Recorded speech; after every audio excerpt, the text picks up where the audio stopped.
Gloire à Dieu, gloire à Dieu, gloire à Dieu. Soyez abondamment bénis.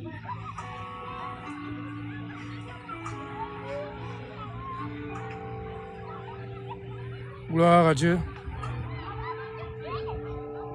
Soyez abondamment bénis. Soyez bénis, soyez bénis. Soyez abondamment bénis, bien-aimés peuple de Dieu. Dieu t'aime. Je suis au parc, mais il y a des personnes derrière moi. Donc, je ne vais pas filmer les gens. Soyez bénis, soyez bénis. Je vous mets un peu de musique. Gloire à Dieu. On va parler de l'intelligence dans la Bible. Gloire à Dieu, gloire à Dieu. Soyez abondamment bénis, soyez bénis, bénis.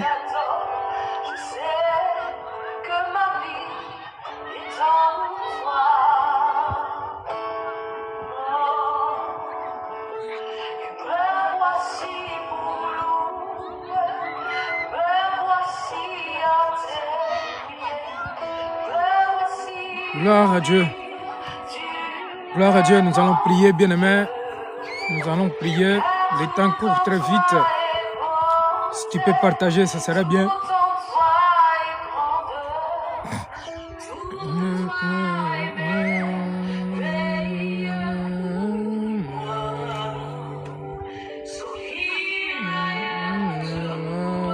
Gloire à Dieu, gloire à Dieu.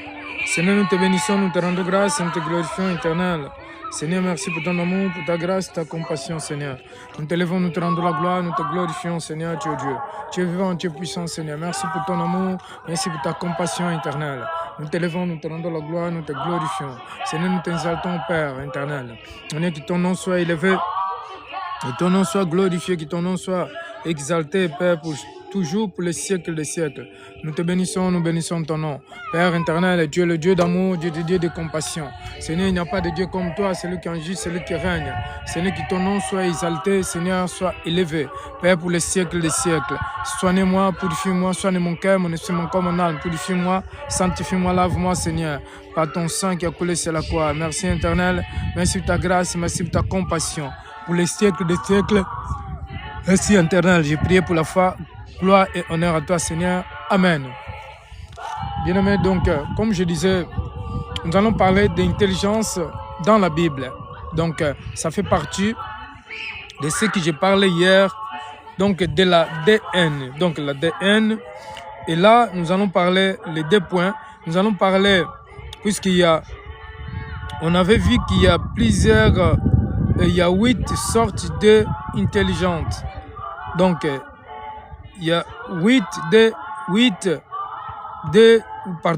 types d'intelligence, c'est ça que nous avons parlé. Et dans ces 8 types d'intelligence, donc nous allons parler, on avait déjà parlé d'intelligence logique et mathématique. On avait aussi parlé déjà de l'intelligence linguistique. Et nous avons parlé de l'intelligence linguistique selon la Bible. Et nous avons déjà parlé aussi d'intelligence spatiale. Et nous avons déjà parlé de connaissances, nous avons parlé de perspicacité, nous avons parlé de littérature, nous avons déjà parlé de sagesse. Donc aujourd'hui, et de la connaissance. Donc il manque seulement de parler de discernement. Et là, nous avons déjà parlé aussi de perspicacité. Et là, aujourd'hui, nous avons parlé tout ça. Et aujourd'hui, nous allons parler de l'intelligence interpersonnelle. Intelligence interpersonnelle, qu'est-ce que c'est? Alors, l'intelligence interpersonnelle, c'est aptitude à comprendre et interagir avec les autres. Donc, on est en train de parler d'intelligence. Donc, c'est très important que l'homme de Dieu, que le chrétien, que le fidèle, qu'un être humain, il doit avoir l'intelligence. Je ne suis pas en train de parler d'intelligence artificielle, mais je suis en train de parler de l'intelligence en général. Donc, l'intelligence, ce sont l'intelligence interpersonnelle, c'est aptitude à comprendre et interagir avec les autres. Alors, l'intelligence interpersonnelle, selon la Bible, verset de la Bible d'abord, intelligence interpersonnelle à travers de plusieurs versets qui soulignent l'importance de la sagesse, de la connaissance, de la relation humaine. Voici quelques versets. Donc, on avait parlé déjà de ça aussi hier. Normalement, j'avais dit que je vais répéter cela. Alors, l'intelligence interpersonnelle, dans le Job 32, 8, il dit, mais en réalité, dans l'homme, c'est l'esprit de souffle du Dieu qui fait tout. Verset 7. Job 32, 7, il dit, je me disant, l'expérience parlera, le grand nombre d'années fera connaître la sagesse. Donc, 8, Job 32, verset 8, il dit, mais en réalité, dans l'homme, c'est l'esprit de souffle de Tout-Puissant qui donne la capacité de comprendre. Et le verset 9, il dit, ce n'est pas le grand nombre des années qui procure la sagesse, ce n'est pas la vieillesse qui permet de discernir ce qui existe. Voilà pourquoi je dis, écoutez-moi, moi aussi, je vais exprimer mon opinion. Donc, c'est Job 32, 10. Alors, nous devons comprendre une chose, que lorsque les hommes disent que Dieu n'existe pas, encore une fois, les scientifiques disent que Dieu n'existe pas, parce que ça, c'est leur manière de penser, c'est leur manière de penser, c'est leur manière d'agir, c'est leur manière de voir les choses. Mais en réalité, et que Dieu existe, parce qu'on est en train de parler de la Bible. On est en train de parler de l'intelligence dans la Bible. Donc, ici, la Bible dit dans le verset de Job 32, 8, vraiment, ça m'intéresse beaucoup ce verset-là, il dit, mais la réalité, dans l'homme, c'est l'esprit, le souffle de Dieu qui fait tout. Donc l'homme sans l'esprit, l'esprit il s'appelle le rouan, l'esprit il s'appelle le soufre, l'esprit il peut s'appeler essence. Si l'homme n'a pas l'esprit de Dieu, donc cet homme il peut rien faire. En fait, quels que soient les hommes dans le monde, parce que Dieu les a donné le soufre. À travers de ce soufre, à travers de ce soufre, c'est ça qui fait tout. C'est le souffle qui agit en l'homme, c'est le souffle qui enseigne l'homme, c'est le souffle qui instruit l'homme. Même les hommes qui disent que Dieu n'existe pas, mais ces hommes sont instruits par Dieu lui-même, par le souffle de Dieu, l'Esprit de Dieu qui est en eux. Après, on ne peut pas, c'est très important de séparer le Saint-Esprit et de séparer la souffle que Dieu a donné à l'homme. Parce que la Bible nous déclare dans le Genèse 3, s'il y a quelqu'un qui me suit, dans le Genèse 3, la Bible nous dit que lorsque Dieu a fait Adam et Ève, donc il a donné la souffle, il a donné son esprit à Adam. C'est-à-dire qu'il y avait des autres hommes aussi qui avaient la souffle, mais nous parlons d'Esprit Saint. L'Esprit, Dieu a donné à Adam. Adam, c'était le premier homme, c'était le premier être vivant qui a reçu l'Esprit de Dieu, pardon. Ce n'est pas la souffle, mais l'Esprit de Dieu. C'est-à-dire l'Esprit qui vivifie l'âme.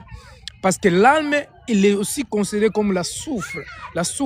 L'âme, il est comme l'esprit. Sauf que l'âme, c'est différent de l'esprit. Parce que l'âme, c'est le centre de l'émotion, le centre de nos actions. Mais l'esprit, ce n'est pas le centre de notre âme. L'esprit, ce n'est pas le centre de nos émotions. L'esprit, simplement, c'est ça qui active l'homme et qui donne la vie à l'homme. Alors, comme je disais, l'homme sans l'Esprit de Dieu ne peut rien faire. Donc, ce qui fait que les scientifiques, les docteurs, ils sont des docteurs, mais c'est à cause de l'Esprit de l'homme.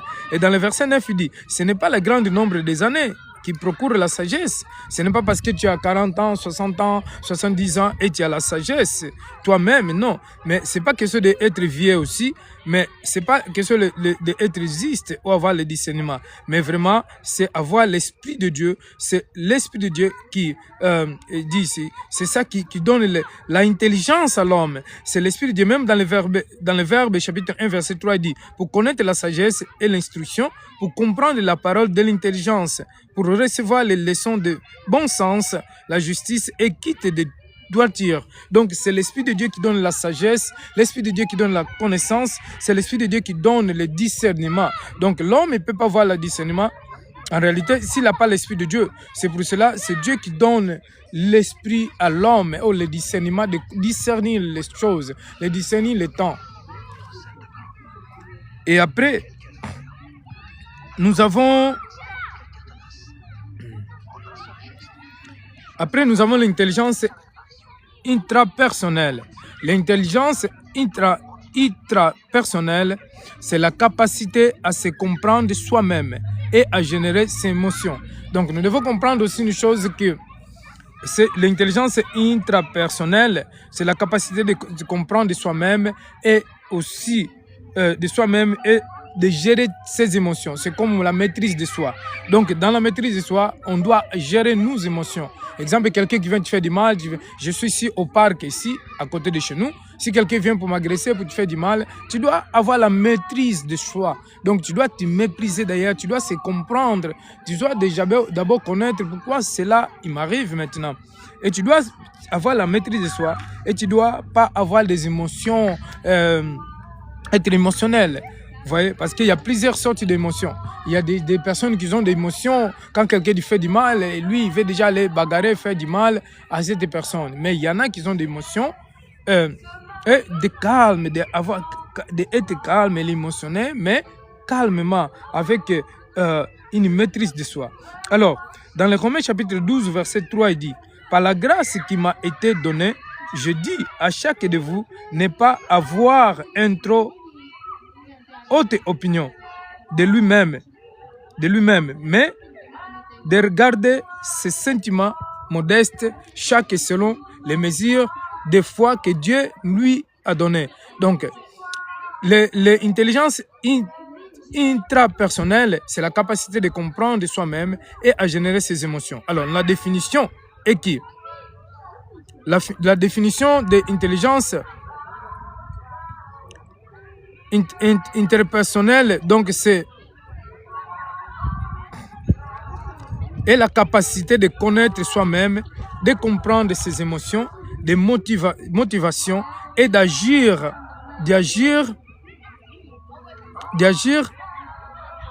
d'accord avec cette connaissance et définition, avec cette connaissance.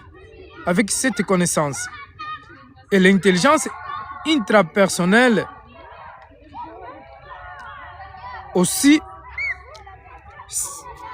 donc selon certains scientifiques dans la Bible, c'est la théorie de l'intelligence multiple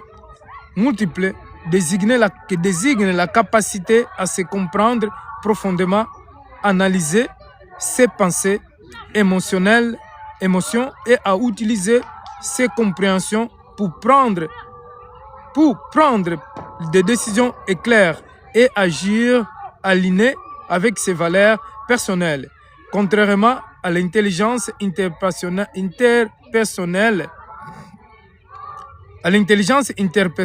qui concerne la compréhension des autres, intrapersonnelle et tourne vers l'intérieur, vers de soi-même. Donc, nous devons comprendre qu'il y a l'intelligence interpersonnelle et l'intelligence intrapersonnelle. C'est deux sortes d'intelligence. C'est très important de comprendre cela parce que dans l'intelligence intrapersonnelle, c'est la capacité de connaître soi-même et de comprendre soi-même, d'analyser la situation. Exemple, il y en a qui n'analysent pas la situation lorsque la situation arrive dans sa vie. Il y en a qui n'analysent pas la situation lorsque la situation est là. Et pourtant, c'est très important de comprendre et d'analyser la situation lorsqu'elle arrive. Bien aimé, l'homme, il était doué de l'intelligence vraiment spirituelle. Donc, il y a l'intelligence artificielle et il y a l'intelligence spirituelle. L'intelligence spirituelle, il y a la sagesse, il y a l'intelligence et il y a le discernement et il y a la sagesse, la maîtrise de soi, tout cela, il fait partie de l'intelligence. Et il y a le discernement et aussi la connaissance. C'est très important, ce que je suis en train de vous dire, bien-aimé. Parce que si je suis en train d'insister dans l'intelligence, parce que Dieu, il veut que nous soyons intelligents, pour que nous agissions intelligemment. Dieu, il veut cela. Ce n'est pas question de la religion, bien-aimé. Dieu est un seul. Malgré aujourd'hui, il y en a des gens qui disent, moi je ne suis pas, je suis musulman, je suis bouddhiste, je suis hindou, je suis juif, je ne sais pas quoi. Mais il y a combien de dieux? Il y a un seul Dieu. Et Dieu, il veut que nous soyons tous intelligents. Et dans l'intelligence, c'est comme ça, quand nous avons l'intelligence, on peut agir selon Dieu, ou selon la sagesse de Dieu. Parce que En réalité, l'intelligence, il ramène l'homme dans la connaissance. Et quand l'homme il a la connaissance de Dieu, cette personne peut agir d'une bonne manière. Parce que, exemple, il y a des gens qui parfois dans la religion, ils agissent selon la religion. Parce qu'ils n'ont pas l'intelligence. Dans leur tête, il n'y a rien. Nous devons agir selon l'esprit de Dieu. Exemple, moi, quelqu'un qui vient pour me faire du mal, qui vient pour m'embêter, qui vient pour me taper, je ne peux pas agir comme lui, il est en train d'agir. Parce que je suis enfant de Dieu, je dois agir comme Dieu. Parce que Dieu n'agit pas comme les hommes agissent. Dieu n'agit pas comme des policiers. Dieu n'agit pas comme l'autorité de ce monde. Dieu n'agit pas comme des juges. Il y a des juges qui parfois ils condamnent des personnes innocentes.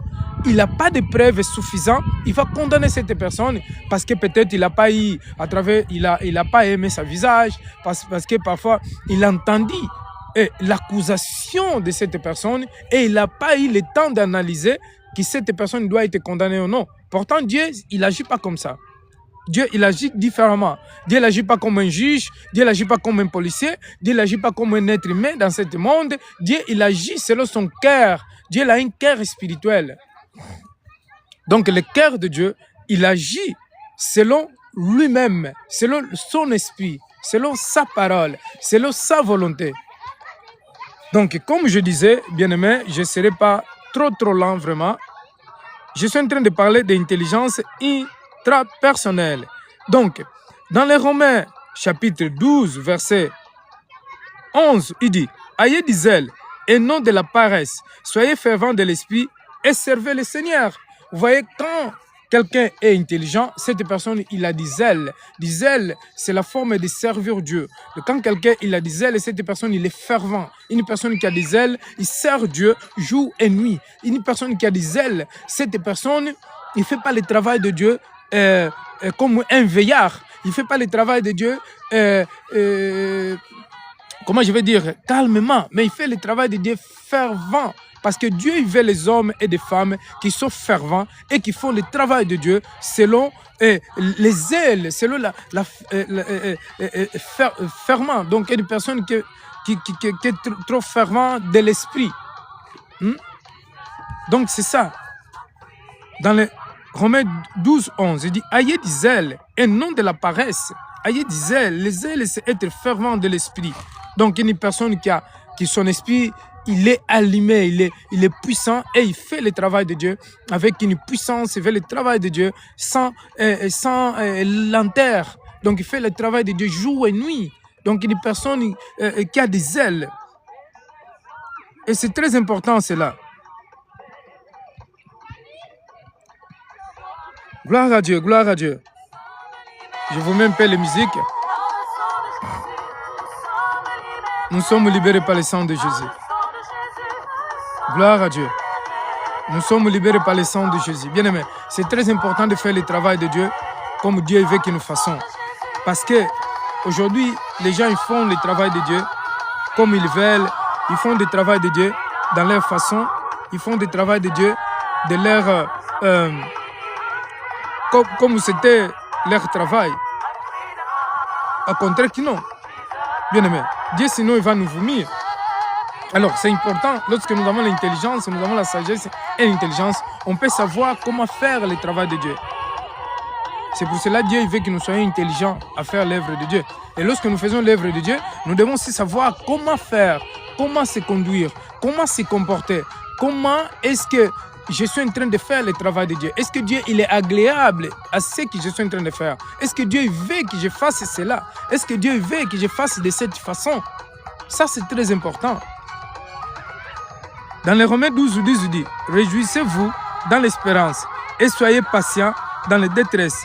Persévérez dans la prière. » Donc, nous devons être patients et nous devons se réjouir dans l'espérance et être patients dans les détresses. Parce qu'il y en a beaucoup de personnes qui n'ont pas la sagesse ou qui n'ont pas l'intelligence et ils ne sont pas patients. Donc, les hommes et les femmes qui ne sont pas patients parce que ces personnes,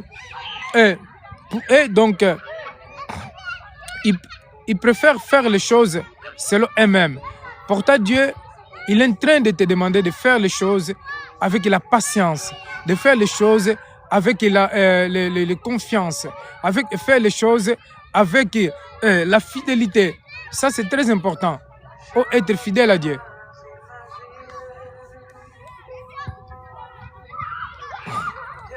Gloire à Dieu. Donc,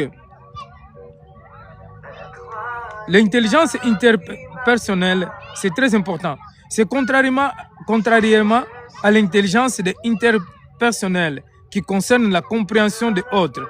Donc, l'intelligence interpersonnelle et l'intelligence intrapersonnelle. L'intelligence interpersonnelle, c'est comprendre les autres, avoir la compréhension vers les autres, tourner vers l'intérieur de soi-même, vers soi-même et comprendre les autres. Parce que quand nous avons la sagesse et l'intelligence, nous devons aussi comprendre les autres. Parce qu'on ne peut pas agir seulement pour nous-mêmes, comprendre nous-mêmes. Parce que dans l'exemple, dans la leaderance, lorsque nous dirons nous sommes des leaders spirituels, c'est très très important de comprendre aussi les autres.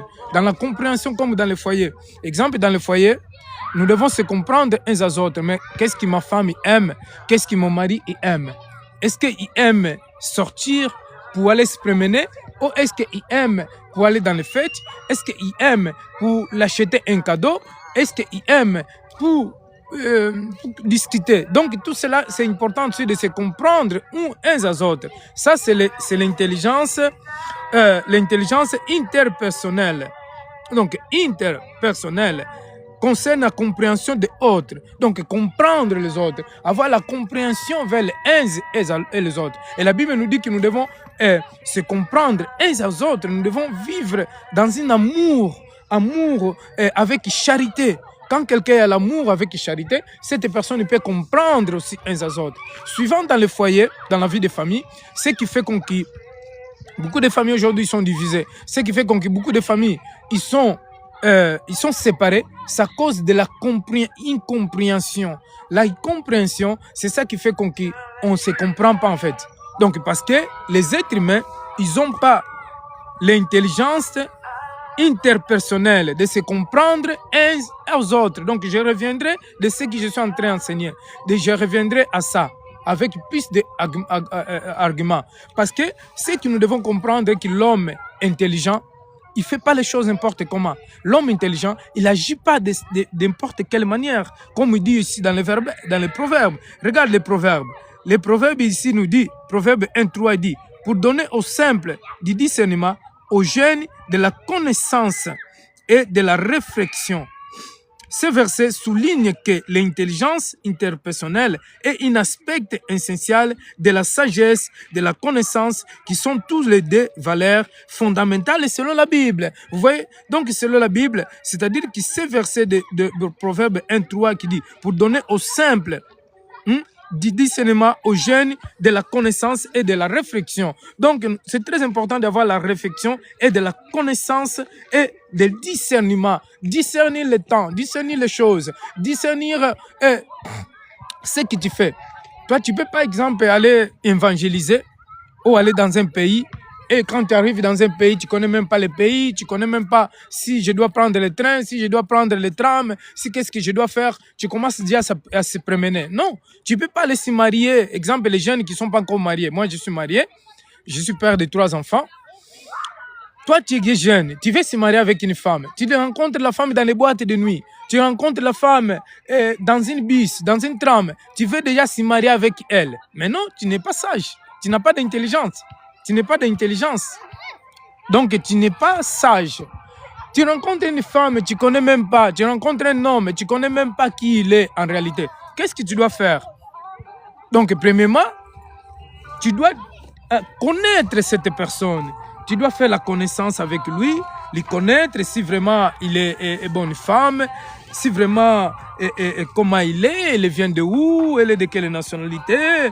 Si vous êtes dans le même pays, tu dois connaître aussi sa nationalité, sa région. Tu dois faire la connaissance avec elle. Pourtant, si tu ne connais pas cet homme ou cette femme, mais comment tu vas se marier? Tu peux se marier avec une personne que tu ne connais pas. Vous voyez? Donc ça, c'est très très important, bien-aimé. C'est très important de comprendre que l'intelligence et la sagesse, c'est d'agir selon la sagesse ou selon la volonté de Dieu. L'intelligence spirituelle, hein? C'est agir selon la volonté de Dieu, agir selon selon les capacités d'agir conformité de ce que je vais faire. En fait, de raisonner, de penser d'abord. Exemple, tu rencontres un homme, tu rencontres, exemple, une femme qui veut se marier, qui est pressée pour se marier, un homme qui fait d'elle, et qui lui dit, bon, moi je vais me marier avec toi, donc je suis intéressé à aller voir tes parents, je suis intéressé de te donner un mariage. Mais c'est pas parce que il y a 20 ans, il y a 40 ans que tu cherches le mariage et que tu vas déjà accepter ce mariage. Non, tu dois connaître l'homme. C'est ça qui fait que beaucoup de foyers aujourd'hui, pour manque d'intelligence, pour manque de connaissances, pour manque de sagesse, les foyers sont divisés. Nous avons vu la sagesse. Hein? Je vais parler encore, je vais voir la définition de sagesse pour que je ne dise pas de bêtises. Donc c'est très important cela. La sagesse de faire les choses. Nous avons parlé de la connaissance et la sagesse. La connaissance, c'est la capacité de représenter, façon de percevoir les choses. Ensemble de choses connues du savoir. Personne qu'on connaît peut connaître. Vous voyez? Donc la connaissance, c'est une personne qu'on connaît et qu'on connaît peut connaître. La conscience, prendre conscience de connaître cette personne. Donc ça, c'est la connaissance. Et la sagesse, c'est... Il est là. Donc la sagesse, c'est très important d'avoir la sagesse. La définition de la sagesse, c'est que l'homme, il doit agir sagement. Donc, l'intelligence, la sagesse, quand l'homme il a la sagesse, il va agir sagement.